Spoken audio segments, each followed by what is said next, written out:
Ladies and gentlemen of the crypto space, we're live on a Monday, June 6th at 11:31 a.m. And we got lots of data today. My eyes are on the dollar. My eyes are on right down the pipe of the bond spread, which is the 10-year. We're going to take a look at the macro, and we're going to give a rundown of what I'm thinking about the crypto space and all the thousands of crypto projects that will drive you mad trying to make a choice. And what are you choosing and why are you choosing it? And how does any of that shit make sense? And what are the fundamentals we look for? You know the deal. And obviously, folks will ask questions about things that I've been talking about lately. I see Dan's got a hot topic on his mind, and I mentioned, I'll hit that real quick. I mentioned Bitcoin L2s are going to be hot because all Ethereum is a consensus layer that operates, it secures the EVM, basically. So, what's the difference between an EVM using Bitcoin for security, which is what Syscoin and Rootstock and a couple of other sovereign stacks, but full EVM is Rootstock and Syscoin.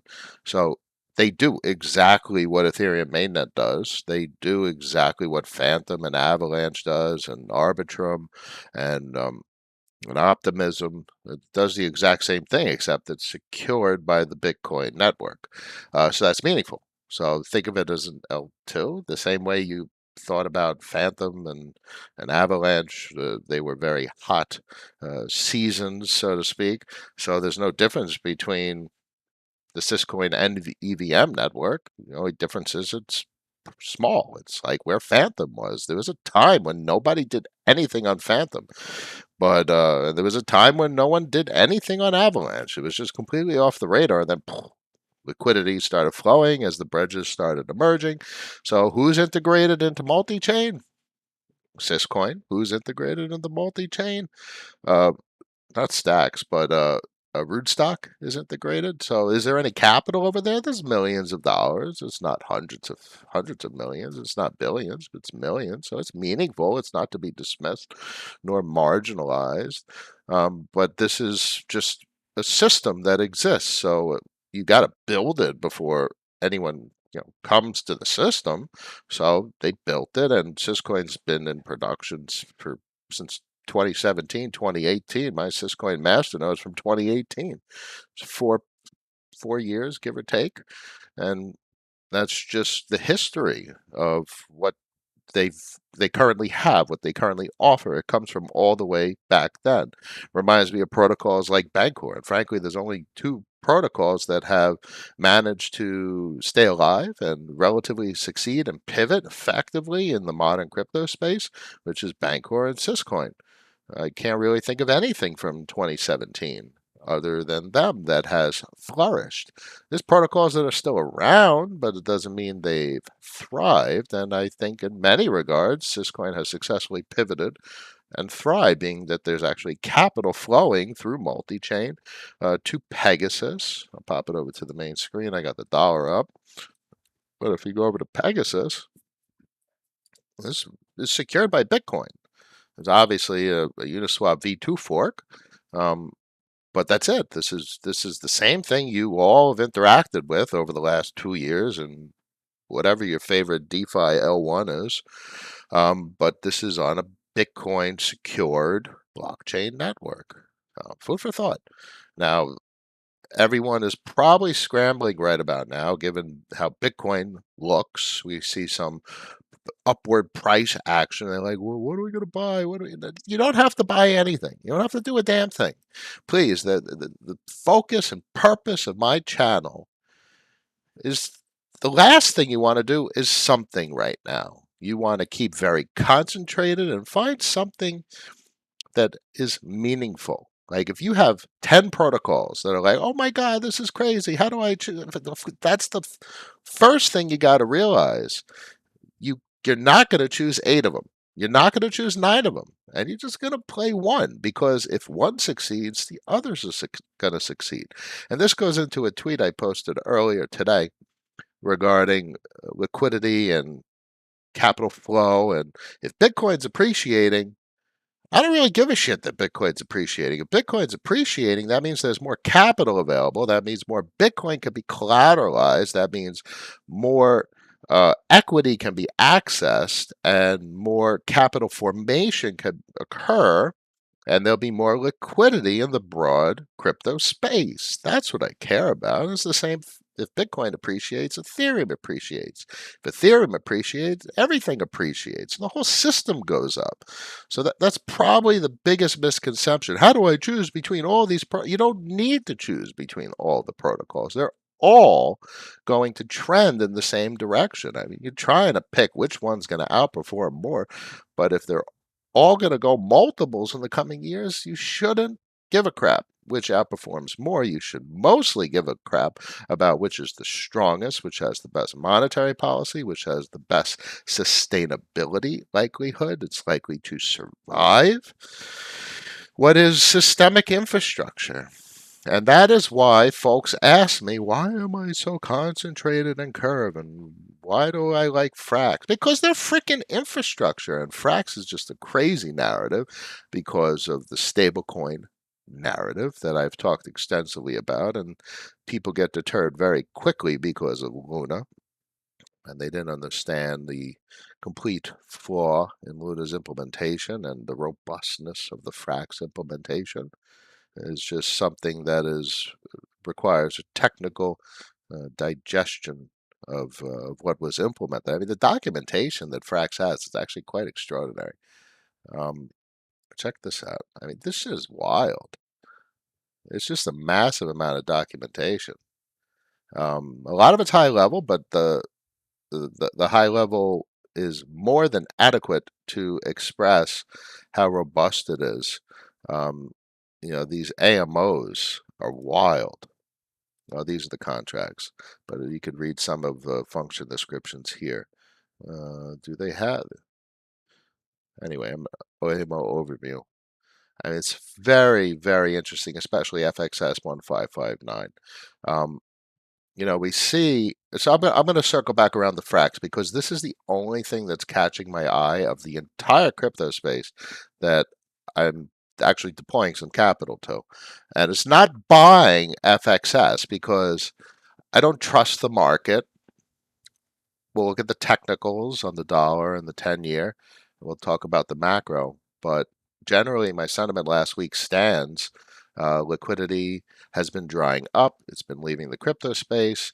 So we need to see liquidity come back in. So just because Bitcoin goes up doesn't mean we're back. Doesn't mean anything. We're still on the verge of inflationary induced deflation. Private savings are evaporating. Gas prices are through the roof. People are going to be broke. And those are forward looking indicators. And it takes time for the market to react to that reality that liquidity is basically evaporating. If people have less money to spend, as it ripples throughout society, there's less crypto to buy. There's less capital available to flow into these markets. And that's why look at all the comments. I'm going to try and catch up to the comments, but I want to talk about the dollar. So liquidity, capital, flow, available capital for the general public to buy stuff, available capital for institutions to buy stuff. It all is about capital flow into and out of markets. Whether it's an emerging market, it's an actual sovereign nation, or it's the cryptocurrency space, a market is a market. If there's less liquidity in circulating throughout the American population, there's less capital that could flow into equities, into the crypto space, into the bond market, or wherever the hell people want to buy stuff. And real estate, for example. And obviously, real estate is basically tumbling with the numbers like 30% already. And then it takes months for that to really show up in the numbers. And then everyone starts to panic and everyone starts to sell everything. So we got all these forward looking indicators that deflation is coming. We should have some nice signs of at least stabilization. But then we have the backdrop of the Fed and the whole narrative we talk about on things that'll cause them to pivot, and the bond market calling bullshit, and the derivatives market is not going to support any deficit financing, especially in these conditions when we take a look at the 10-year. So what do I see on the dollar with regard to capital flow into and out of non the United States and dollar markets? So I was hopeful for this trend line to hold as resistance. It hasn't. It still hasn't broken the 100 SMA and the 4 hour, clearly below the 200 SMA.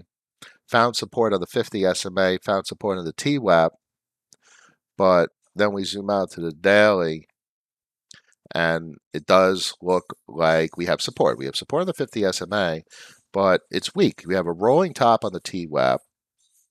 If you look at the RSI, it's already probably rolling over. If we start to see the RSI fall back through the signal, uh, I would expect less breadth to the upside. And I don't expect a higher high. I mean, this is a very steep decline from the top. It would take a lot for it to push for a higher high, and a higher high is already pushing us into 100, upper 105, $106 range. I'd be very surprised to see it go up that high. So basically, this chart tells me is capital flowing into dollars out of foreign fiat, out of assets around the world, are people buying dollars on Forex markets? And if they're selling dollars on Forex markets and we see capital flow back into foreign currencies, that means it has a capacity to flow into more speculative assets because other currencies are completely shot.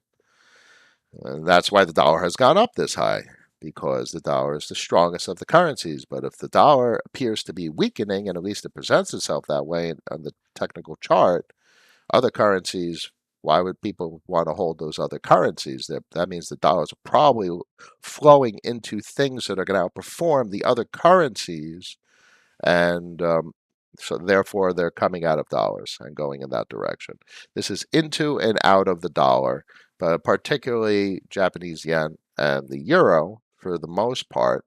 I do get a little worried about the euro and the ECB, and if they do yield curve control, the euro is going to tank, and if the euro tanks, the DXY goes vertical, and the DXY is a presentation that people look at for technical indication with regard to dollar strength. And if the dollar seems to be strengthening, it tends to be suppressive of asset prices.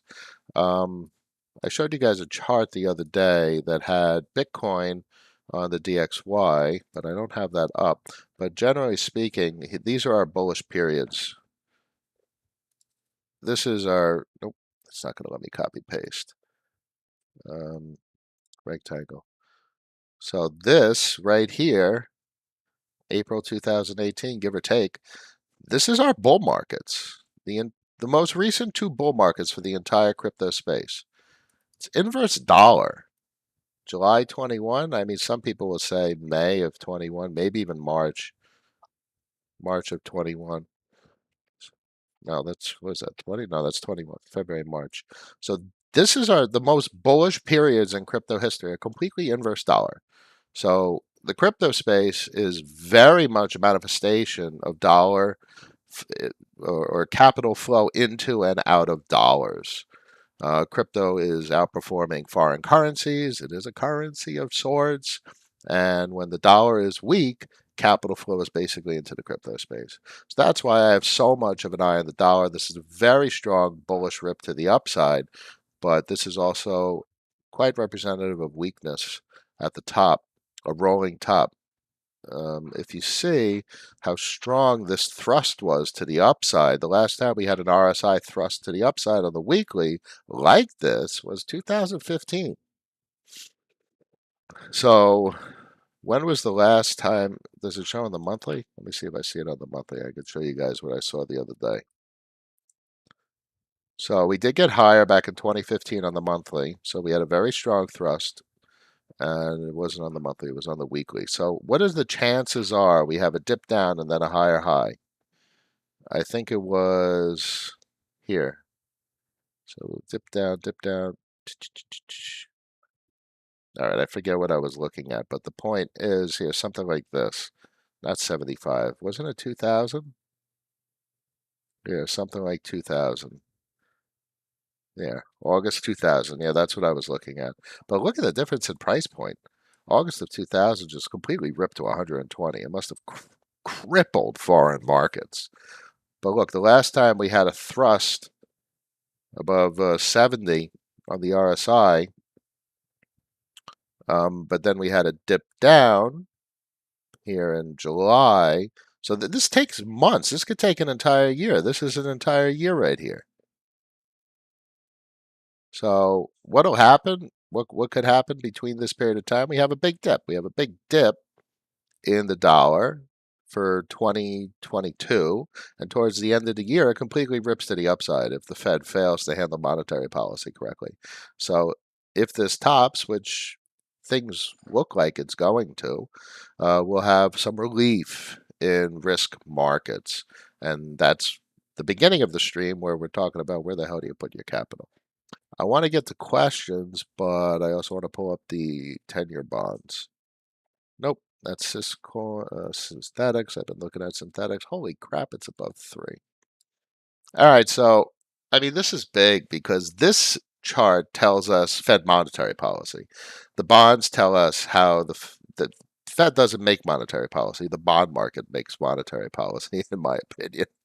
And I think how high could they let this go before they realize that the derivatives market is not going to buy the bonds anymore? So my sentiment is that equity markets don't have a capacity in risk-off mode to buy enough bonds to pull yields down to sustainable levels.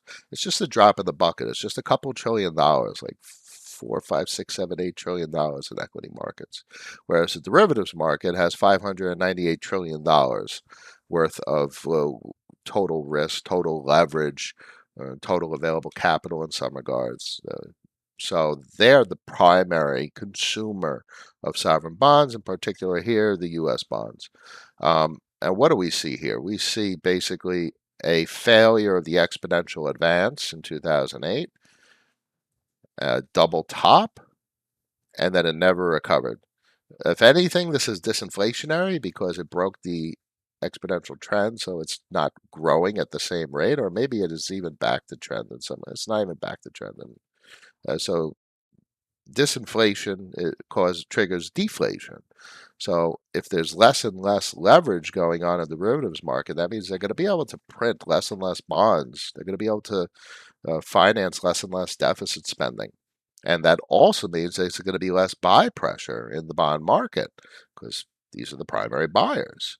So that means, shit, how the hell is the Fed going to sell assets? Now, I'm not going to get into QE and QT and how the Fed balance sheet is going to be handled because if the securities, well, 2 seconds, if the securities mature, Treasury pays out face value. And this is what Steve Van Meter was talking about with regard to losses on the Fed balance sheet.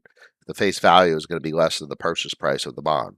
So the Fed now is flush with cash, and it gets what do they do with the cash? It's just going to sit there. But if there was a repo operation, repo, not reverse repo, banks could give securities and bonds and MBS in exchange for cash if they need the cash liquidity. But obviously, the reverse repo is $2 trillion, so they don't need cash. They're giving the cash to the Fed. So basically, it's a complete mess. Excess liquidity as the securities on the balance sheet mature. The Fed is going to be flush with cash. The banks are flush with cash. Either it's a catastrophe waiting to happen, or they're going to come up with some strategic financial engineering of what to do with all this extra liquidity. And it's really in the form of cash between the banks and the reverse repo and the maturation of the securities on the Fed balance sheet. There's just going to be cash everywhere. It's just wild. And they're not going to be able to leverage bonds because the derivatives market's not going to buy the shit anymore. They're just not. This chart here reminds me of the stuff that uh, uh, Jeff Snyder talks about with euro dollars. It gives me that feel of a chart where it's disinflationary. It's not increasing on the trend, the inflationary trend that you can see here. So that's wild. And let me answer some questions, but I want to talk about the only thing that's catching my eye in the crypto space right about now. I answered your question. Good morning, Dan. A pleasure. Ernie, Killis, Trevor, keep it real. We try our best. It's not so easy to keep up with all this stuff. It's a moving target. Kingsley in the house. Citadel does well when they eventually launch. Yeah, I'm not buying anything. The last thing I'm interested in buying anymore is something new. I'm only going to be deploying capital to try tested mother approved. Give it 6 months, give it a year. I'm going to evaluate. I have no interest in buying something when it's brand new. There's just too much risk, and I have no need to experience the risk.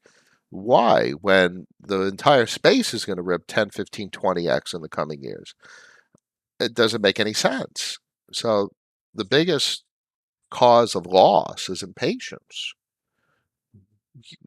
Just remind yourself, why can't I say it to yourself? Why can't I wait 2 years for the entire space to expand? Why must I oh, run around frantic? What do I buy? What do I buy to make money? I have to make money now because it's got to get over the instant gratification. Bank accounts are done. That delayed gratification died a long time ago.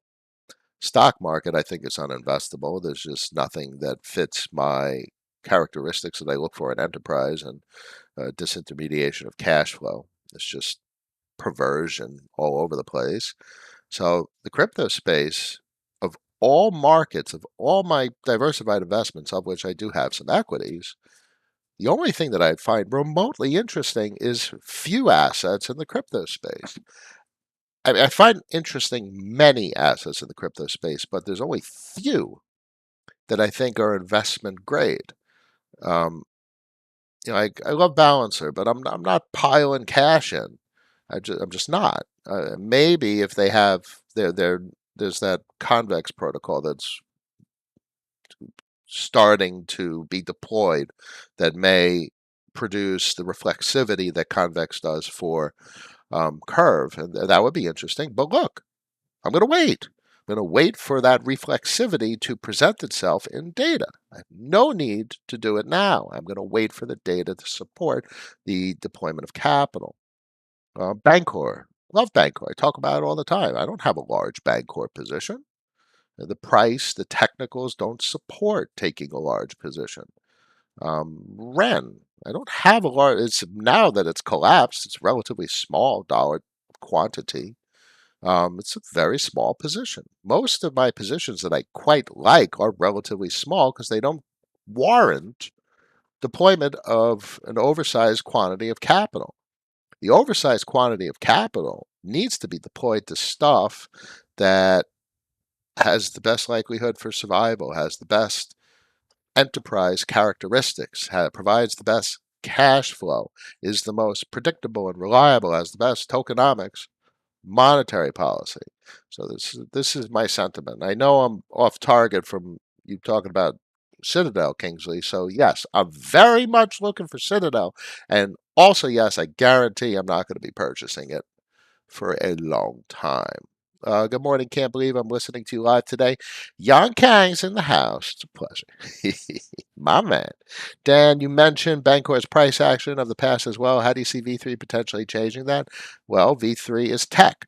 Awesome tech doesn't necessitate awesome price action. I think Bancor V3 is one of the coolest projects in the entire crypto space. Their monetary policy is very, very interesting and impressive. The user interface, the direction, the consistency, and the prudence of the team.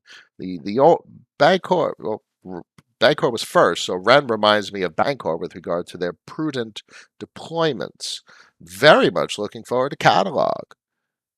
So Bancor is off the hook. I'm not taking on my Bancor positions from 2020, whatever's left of it, and it's just there, and I like it. I love it. It's not making money, but I'm definitely not going to have an oversized position in Bancor. Um, its price action and technicals just don't support it. Synthetics has the potential to be a massive, massive protocol. Look at the price action. Look at the technicals. I don't want to catch bottom.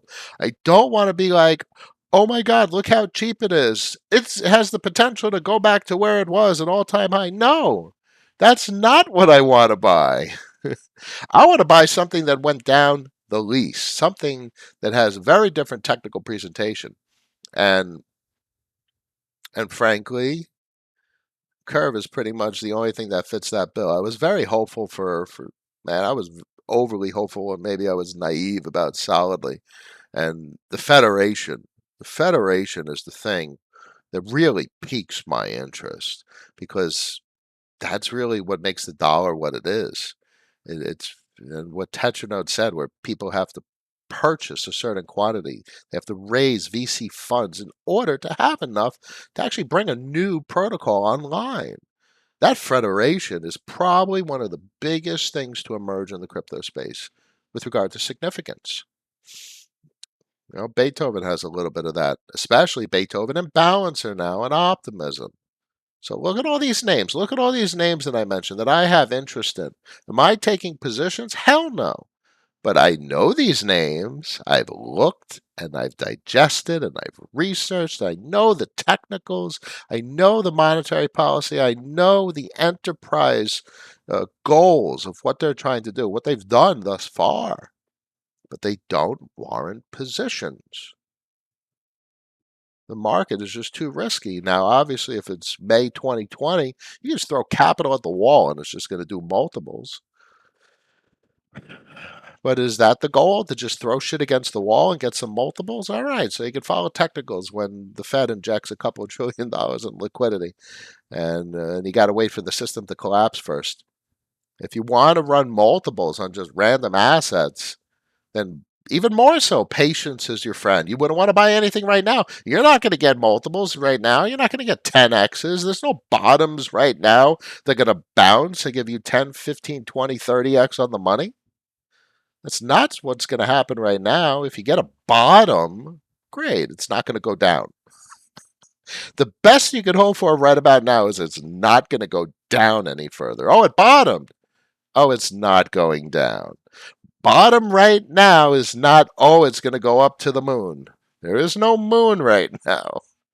This isn't May 2020 after a trillion dollars worth of liquidity injection.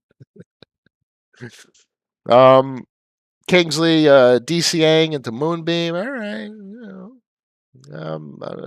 I what I do I have it up still? I think I do. No, that's Phantom. I think I even closed it. Nope, here it is. Stella Moonbeam, one beam. So here, let's see if I have it. Moonbeam connect. I mean, this is just horrible monetary policy, just typical. So I got my capital back already. Look at that, $68 on 158,000. There was a time where this 158,000 was like 7 grand. So this thing has been completely annihilated. It's just the token's done. They're the typical hyperinflationary, useless. So don't get screwed by 7,000%. Don't get screwed by it. If you do, you take your money out. If you put $1,000 in, the second you can take $1,000 out in claims, you take it out because that's what I did, and it's worthless now. So the amount I think I put in like 5 grand, I took out like 7 grand, and now the yield just is basically zero. It's just worthless. So don't get suckered by protocols that have failed monetary policies. We know, we've seen them. They've been done over and over and over again.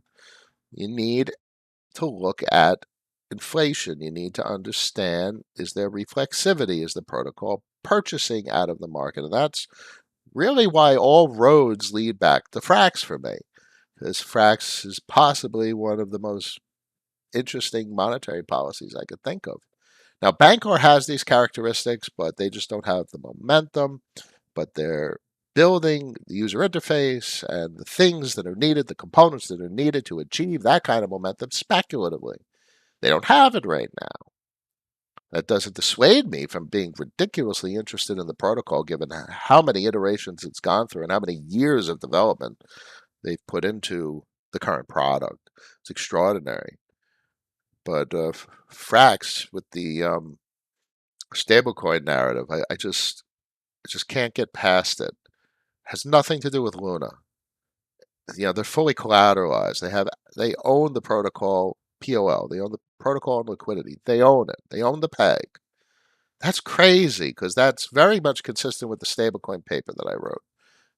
Except I mean, I guess I don't do it differently. I guess they sell Frax in exchange for USDC and FXS. So maybe they really are the manifestation of exactly what I was thinking about when I wrote that paper. It's a wild protocol. Now, if Frax gets their proposals through to become a base pair on Curve, it's going to be a wild ride. So let me answer a couple more questions and I'll show you what I was interested in and where I'm deploying a little bit of capital. Um, CB, this is on the BTC blockchain. We'll check it out. After learning about the risks of WBTC, I need to learn about on-chain BTC to hold in cold wallet. Yeah. You want to, if you're going to hold BTC, you hold it in a cold wallet, a ledger device. Risks of WBTC are more so, I wouldn't say there's custodial risk because it's an enterprise, and if they fail, man, they're on the hook. So they're not going to look good in court, and it's going to be pretty bad for them. So there's vested interest in them not allowing risks to manifest. But RenBTC is probably, it started a good part of DeFi. That's the bottom line. So RenBTC was on Curve when they had $1 million worth of liquidity. When they were doing $1 million worth of transactions a day, I remember 5, 6, 700,000 worth of transactions a day on Curve. Those were the good old days in 2021. And now what are we doing on Curve? Let's take a look. Connect. Connect. Now Curve's cranking out $232 million a day. Absolutely wild where we came from. So I get a sense of where you are in your investigation, CB. Look into RenBTC. There's a heck of a history. WBTC, the CoinList offers it. Centralized custodian versus mostly a decentralized provider of wrapped Bitcoin. And that's a long journey to get from where those innovations came into the market to where we are today. Young Kang, when you mention concentration of capital, does your 1% theory still hold? One high conviction. Well, structure my portfolio. I actually don't even have it on my computer anymore. I'll take a look right now. Let's go over the percentages. 35% stables, 31% Curve, 16% CVX, 6%, 7% Frax. Everything else is less than 2%. So, bear market brought out the core of my narrative. 1%, 2%. 2% is basically 1%. And small bets become 1% to 10% changes everything. 2% to 10% changes everything. Restructures the entire portfolio. You got to remember, this isn't a game of making more money. This is a game of respecting the portfolio. If you have a 2% sized position that becomes a 10% sized position, you have just restructured your entire portfolio. Now, over the years, as positions go from 1% to 10%, the portfolio grows. Respect the portfolio and it will respect you. Stop thinking in terms of trying to make more money. The second you try and make more money, you end up losing money.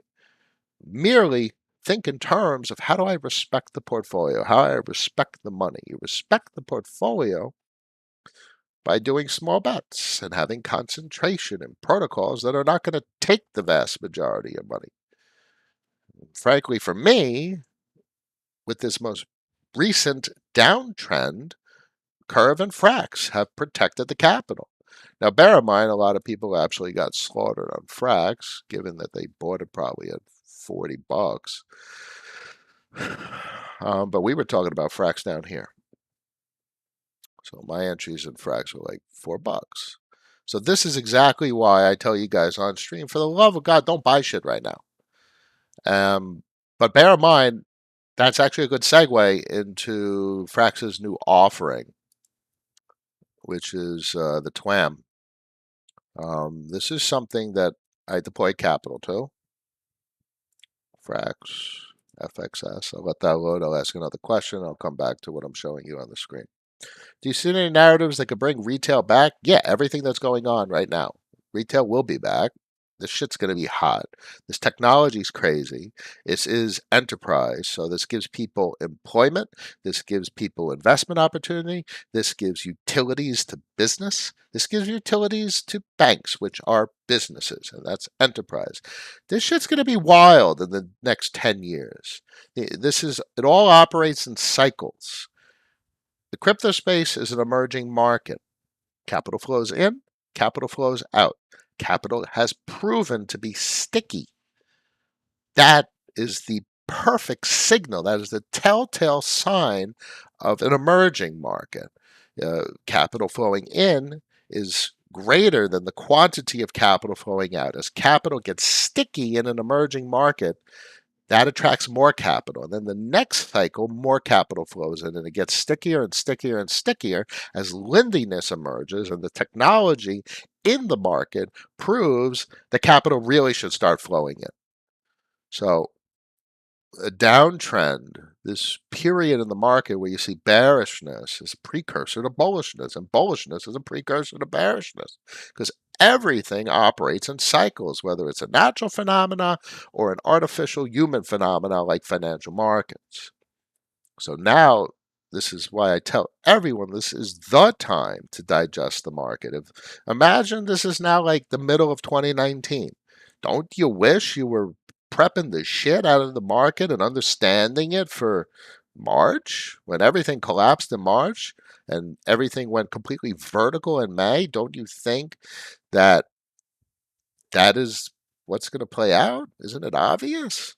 You're either going to have a financial catastrophe of deflationary proportions, or they capitulate to manifest a soft landing artificially, because it's not going to happen naturally. And at some point, these markets inflate again. Everything gets inflated. It's the direction that everything has to head. We see the trend.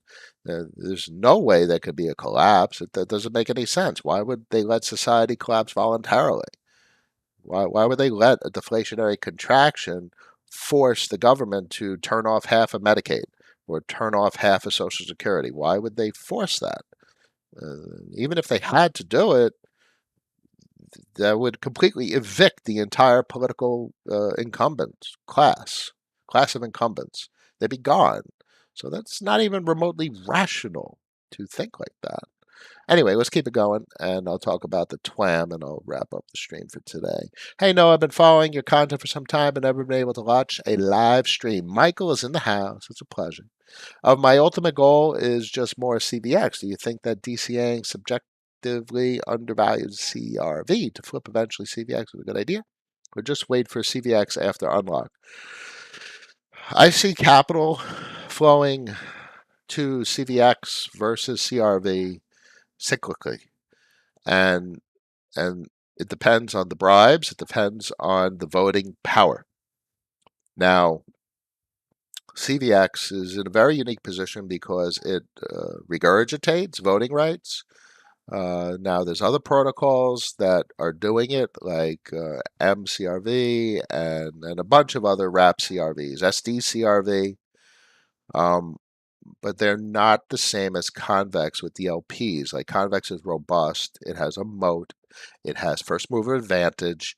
It has an overwhelming quantity of CRV under its control. So it's dominating. So what have we learned over the years? Things that are in the lead remain in the lead because of momentum. Ongoing disruptions are basically never disrupted. Uh, just doesn't happen historically.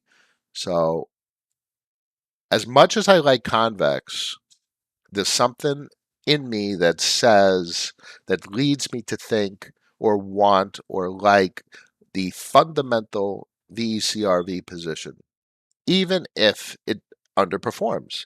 Isn't that a perfect example of my contrarian mentality? Even if I think CVX, VLCVX will outperform with regard to cash flow, I may actually say, all right, great, I want VECRV.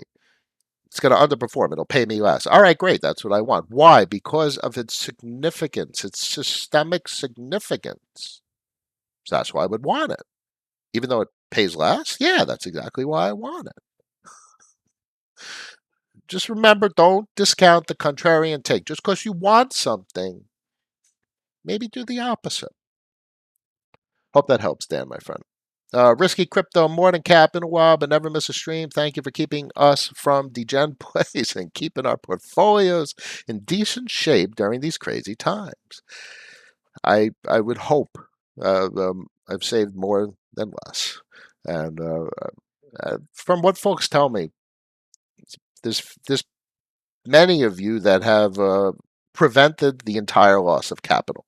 So if that is the case for yourself, I have achieved success, and I'm grateful for that. I do this for because it makes me happy. I'm happy you have not lost everything.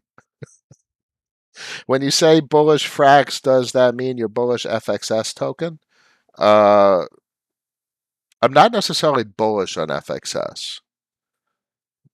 And what does that mean in the context of my interest in a position? So the price does not look wonderful. But where is it? It's towards the price where I took an entry. It is productive. It prints a fair amount of capital. It slowed down of late, but as it appreciates and as liquidity starts to flood back into the market whenever in a year or two, um, it will perform the same way it did historically, up rather than down.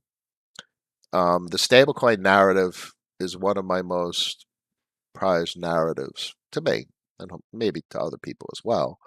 So I think Frax is spectacular. Even if it was 100% collateralized by USDC, it's basically the monetary policy now. It's an FXS monetary policy strapped on to a USDC derivative, which is a dollar derivative. And that's extraordinary because basically it has components of what everyone loved about Ohm and Wonderland, the building of a treasury. So the FXS is used to incentivize the wrapping of USDC, let's say 100% collateralized. And that drives capital into the treasury. And that treasury is functional, it performs, it generates revenue. And that's meaningful. Now they have capital. They have a capacity to expend capex, and that's what they do. And then they bribe, and that creates deep liquidity, and that gives us our paychecks. So there's more than meets more to fraction than meets the eye. And it's not necessarily about price appreciation. So when you say bullish FXS, I'm not necessarily expecting price appreciation, but I just think the protocol has such systemic significance and cash flow that is very meaningful to my constructed portfolio. Um, that's the deal. So what have I been doing? I have 3 TWAM positions, and I'm purchasing $50,000 worth of FXS over 7 days, and it buys it on the dips. That this TWAM is crazy. Like the tech that Frax has is very. I mean, Dopex has a little bit. They have the TWAP. They have a protocol that buys on TWAP hits. Um, but that's somewhat of what the TWAM does. Over a period of time, it buys into this asset, achieving a favorable price. Like, look at the price of Frax. The price of Frax is 588. But if you TWAM in over a month, check this out. 30? 30 days. If you TWAM in over a month, you're getting $4 Frax. on average. So this is crazy. This TWAM right here. And what's even more crazy is it's not just crazy for me as a user, it's what the protocol uses. So it's very powerful for the Frax protocol to be able to use this to support the price point. So I'm very interested in FXS, not because it's going to go up. I'm very interested in it because I don't think it's going to go down much. And I don't need an asset to go up because of the revenue it generates. I mean, look, I'm buying a relatively large FXS position and it's cranking out 54% on the money. I don't need FXS to go up. I just need it to not go down. So I'm bullish on it not going down, if that helps CB, because that's kind of like it kind of messes with messes with logic and reason for many regards. Jay Rosenberg, you would love beans, yes, but it's just not big enough. And let them recover. I look forward to them recovering. Everyone deserves a second chance, especially a protocol that had very good intentions, and I'll check back on them next year. Young Kang, similar to what Howard Marks says, if everything goes up, think about avoiding loss instead of gunning for a top winner. Yeah, what is outperforming? What is the top winner in a depreciated market? The one that loses the least. So the asset that depreciates the least in a bear market, I'm like, oh shit, wow, it's outperforming. So folks look for the winner. Folks look for the best asset, but they're missing what really is the best asset. Sometimes the best asset is shown in a bear market, especially when you're looking at the asset that depreciates the least or performs the best or shows it has very significant protocol properties, systemic significance, integration, federation, so on and so forth. And that's why I say again, this is the market to understand now. Not when it's a bull market. When it's a bull market, you're not going to get shit out of the market. Hit those likes, people. Risky Crypto says 62 people in the stream, 22 likes. We can do better. Last couple of questions and I'll wrap it up. Let's go back to the TWAM and be able to talk a couple of more sentences about it. Why is DXY suppressive of asset prices purchasing power? It's representative of capital flowing into dollars. And if the dollar is getting bought, it permeates a sentiment that there's risk in the market, and there's plenty of other information to look into risk. We're not seeing any risk with regard to like you know uh, various characteristics of credit markets. We're not seeing that kind of risk. There's no systemic risk like there was in 2008 right about now, like insurance and swap contracts. But when the dollar is ripping, that's a safe haven, and that means capital's flowing out, so on and so forth. So that's why I look to the dollar, and especially because I look at the crypto space as an emerging market. So if capital's flowing into the dollar, it's flowing out of other currencies. Crypto, out of crypto into the dollar, out of the dollar into Brazil, into crypto. So I'm really trying to look at the crypto space as an emerging market, and it's really been behaving as such in many regards. Um, what did I miss? How would you then play Frax if it's not with FXS? Well, it is with FXS. So I'm twapping into FXS over the next week. Nope, that's the contract, and that's what I'm buying. So I have a Frax position, and I'm buying more of it, but I'm using the TWAM, and I'm not buying spot. I'm not using an exchange. I'm using the TWAM that you see on the screen. And it's not about play Frax not with FXS. It's about I don't expect the price of FXS to go up. I'm just more so not expecting it to go down much further. So I don't know if that helps. BTC just got rejected by the weekly resistance, so I agree. Just because it's up today doesn't mean anything. That is true. Regarding software engineering, what might you suggest? Someone creative but not strong mathematically. Yeah, this is deep mathematical stuff. Solidity and Viper is deep mathematical stuff, unfortunately. I mean, hit Java. Java's pretty cool. Or Kotlin for Android. That's good stuff. Um, they were working on Algo Stable, but got exploited. Yes, I know about Beanstalk, my friend. Let me see if I missed any comments. Chi might have issues due to Celsius. It's a good point. Happy I didn't take the largest position. I think that thing's been hammered. That thing's been down like 80% for me. But it is what it is. It's locked. I can't do anything about it.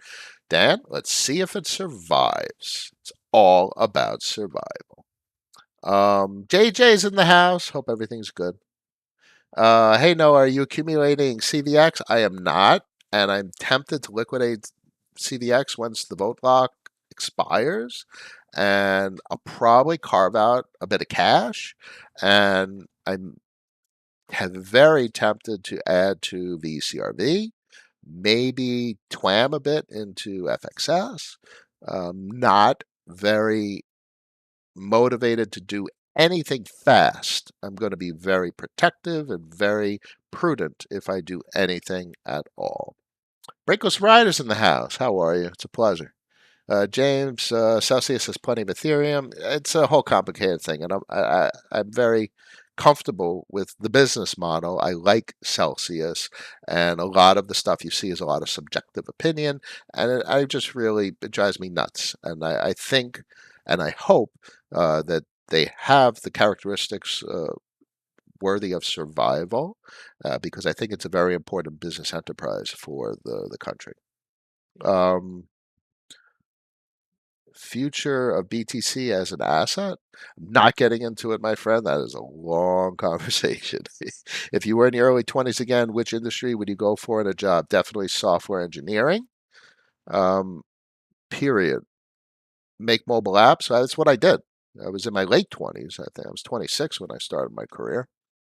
And so the beauty of software engineering is that you could build things. And I started my career by putting stuff on the App Store. I am an Android developer, but you could do iOS if you want to. That's cool. But it's like an artist. You can make your portfolio and the portfolio of apps, and you have sales, so you have business skills and you have software skills because you actually made the product. So, but you have to start. And believe it or not, I didn't go to school for software engineering, so I started with a Google search for how to start an Android app. And this was back in 2009. That was wild times. But start, Google it. And there's a huge amount of documentation and frameworks and libraries nowadays. It's a whole different landscape for new developers wanting to get into the space. And shit, you don't got to go to school for learning how to develop. You just got to sit down and program. And bear in mind, I'm digressing. I spent many late nights figuring things out. Um, so let's wrap it up. Maybe another thought about the TWAM. I think this is big. There's no one else that offers a way to buy into a position over an extended period of time, uh, looking for a favorable price. This is like a limit order over a period of time, where it only processes a portion of the limit order until it finds another opportune time where the limit order could execute, and it follows the price. This is a very interesting product that I don't think exists anywhere else. So this is definitely an innovation unto itself. So that just further substantiates my interest in the Frax platform. And in conclusion, it's not about the Frax price going up. I don't care if the Frax price goes up. I care more so if it doesn't go down. And at this level, that's what I'm hopeful to see. It could stay 580 for 10 years for all I care if it's cranking out 54% return on the money. Um, and then if we look over here, one more thing to look at before I wrap it up. Look at that. Raw VEFXS is cranking out 8.5%. That's a crazy number. That's a huge number in legacy finance, 8.58%. So it's very interesting, very exciting to see that number is actually up that high. What's the yield look like? 4 or 5% on cash. I have a fair amount of cash locked up in there for a couple of years. Joseph, the TWAM estimated price seems broken. It says 3.98 fracs for everything. No, it doesn't. It depends on the time selected. Hmm. So five here. Well, if you buy it today, you're going to get $5.80, which is what it's currently at, 5.80. But then if you go out and do it over a week, it'll find it for 4.54. And if you go out for 14 days, it'll find it for 3.99. If you twam over a month, you're going to get it for 3.99. If you do it for 90 days, 3.99. So it looks like that's where the TWAP, time weighted average price, is at about 3.99, or at least the average that the algorithm is identifying as the target price. So it's pretty it's this is incredible. I'm absolutely interested and excited that for the functionality that this component of the protocol offers. Anyway, I'm going to wrap it up for today. Thank you all for joining me. Be careful in the market, be restrained, be prudent, don't do anything fast. There's absolutely no rush. Fortune favors the prudent and the patient, and definitely the rational. 64 people in the stream, 26 likes. We can do better. Monday, June 6th, 12:26 p.m. As always, I thank everyone for joining me. Tell everyone to subscribe. After party on Discord for the most rational community in the entire crypto space. You know the deal. I love all you guys in there. I will see you on in a little bit. I'll see if anyone needs anything. But if anyone needs any one-on-one, noahseidman.com. I'm happy to help to the best of my abilities. I wish you all a wonderful day. I will see you again on Wednesday. Peace.